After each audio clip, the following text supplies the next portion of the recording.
शिव और सती का विवाह। शिव पुराण कथाएं। दक्ष प्रजापति की कई पुत्रियां थीं, सभी पुत्रियां गुणवती थीं, फिर भी दक्ष के मन में संतोष नहीं था। वे चाहते थे उनके घर में एक ऐसी पुत्री का जन्म हो जो सर्वशक्ति संपन्न हो एवं सर्वविजिनी हो, जिसके कारण दक्ष एक ऐसी ही पुत्री के लिए तप करने लगे। तप करते करते अधिक दिन बीत गए तो भगवती आद्या ने प्रकट होकर कहा, मैं तुम्हारे तप से प्रसन्न हूँ, तुम किस कारण वश तप कर रहे हो। दक्ष ने तप करने का कारण बताए तो माँ बोली, मैं स्वयं पुत्री रूप में तुम्हारे यहाँ जन्म धारण करूंगी, मेरा नाम होगा सती। मैं सती के रूप में जन्म लेकर अपनी लीलाओं का विस्तार करूंगी। फलतः भगवती आद्या ने सती रूप में दक्ष के यहाँ जन्म लिया। सती दक्ष की सभी पुत्रियों में सबसे अलौकिक थीं। सती ने बाल्य अवस्था में ही कई ऐसे अलौकिक आश्चर्यचलित करने वाले कार्य कर दिखाए थे, जिन्हें देखकर स्वयं दक्ष को भी विस्मयता होती रहती थी।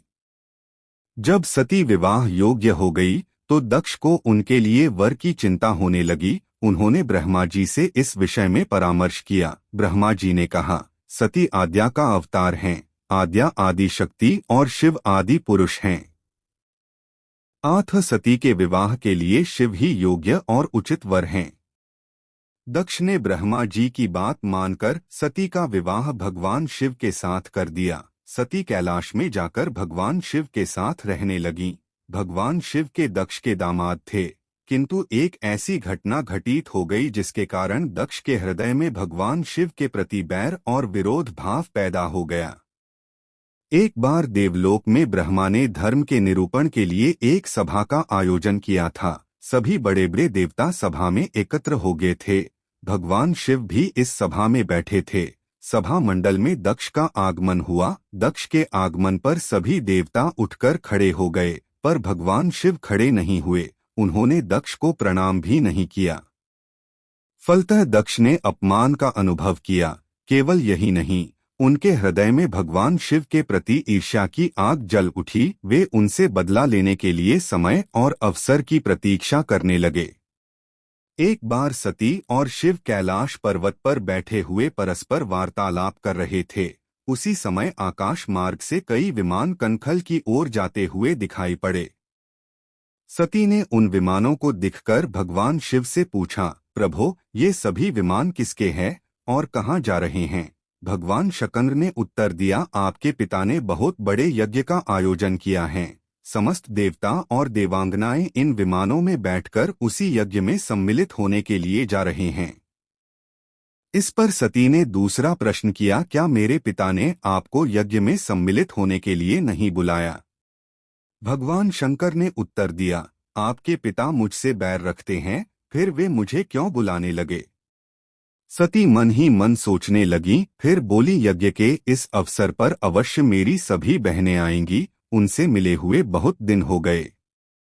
यदि आपकी अनुमति हो तो मैं भी अपने पिता के घर जाना चाहती हूँ। यज्ञ में सम्मिलित हो लूंगी और बहनों से भी मिलने का सुअवसर मिलेगा।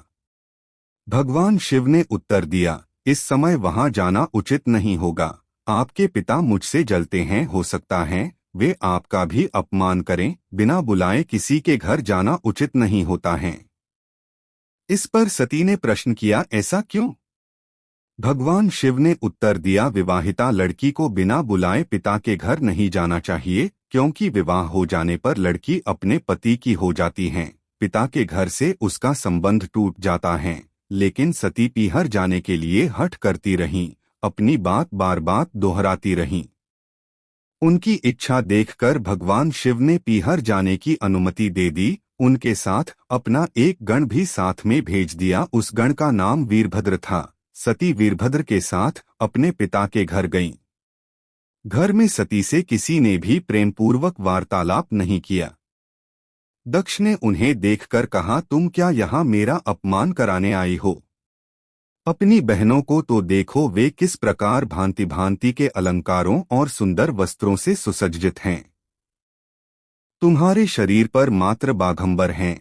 तुम्हारा पति श्मशानवासी और भूतों का नायक है। वह तुम्हें बाघंबर छोड़कर और पहना ही क्या सकता है।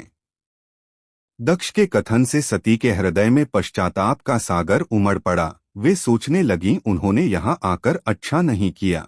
भगवान ठीक ही कह रहे थे, बिना बुलाए पिता के घर भी नहीं जाना चाहिए, पर अब क्या हो सकता है, अब तो आ ही गई हूँ। पिता के कटु और अपमानजनक शब्द सुनकर भी सती मौन रहीं। वे उस यज्ञमंडल में गईं जहां सभी देवता और ऋषिमुनि बैठे थे तथा यज्ञकुंड में धू धू करती जलती हुई अग्नि में आहुतियां डाली जा रही थीं। सती ने यज्ञमंडप में सभी देवताओं के तो भाग देखे, किंतु भगवान शिव का भाग नहीं देखा। वे भगवान शिव का भाग न देखकर अपने पिता से बोली, पितृश्रेष्ठ, यज्ञ में तो सबके भाग दिखाई पड़ रहे हैं, किंतु कैलाशपति का भाग नहीं है। आपने उनका भाग क्यों नहीं रखा? दक्ष ने गर्व से उत्तर दिया, मैं तुम्हारे पति शिव को देवता नहीं समझता, वह तो भूतों का स्वामी, नग्न रहने वाला और हड्डियों की माला धारण करने वाला है। वह देवताओं की पंक्ति में बैठने योग्य नहीं है, उसे कौन भाग देगा? सती के नेत्र लाल हो उठे, उनकी भौहें कुटिल हो गईं, उनका मुखमंडल प्रलय के सूर्य की भांति तेजोद्दीप्त हो उठा। उन्होंने पीड़ा से तिलमिलाते हुए कहा, ओह, मैं इन शब्दों को कैसे सुन रही हूँ, मुझे धिक्कार है। देवताओं, तुम्हें भी धिक्कार है, तुम भी उन कैलाशपति के लिए इन शब्दों को कैसे सुन रहे हो जो मंगल के प्रतीक हैं और जो क्षण मात्र में संपूर्ण सृष्टि को नष्ट करने की शक्ति रखते हैं। वे मेरे स्वामी हैं। नारी के लिए उसका पति ही स्वर्ग होता है। जो नारी अपने पति के लिए अपमानजनक शब्दों को सुनती है, उसे नरक में जाना पड़ता है। पृथ्वी सुनो, आकाश सुनो और देवताओं, तुम भी सुनो, मेरे पिता ने मेरे स्वामी का अपमान किया है। मैं अब एक क्षण भी जीवित रहना नहीं चाहती।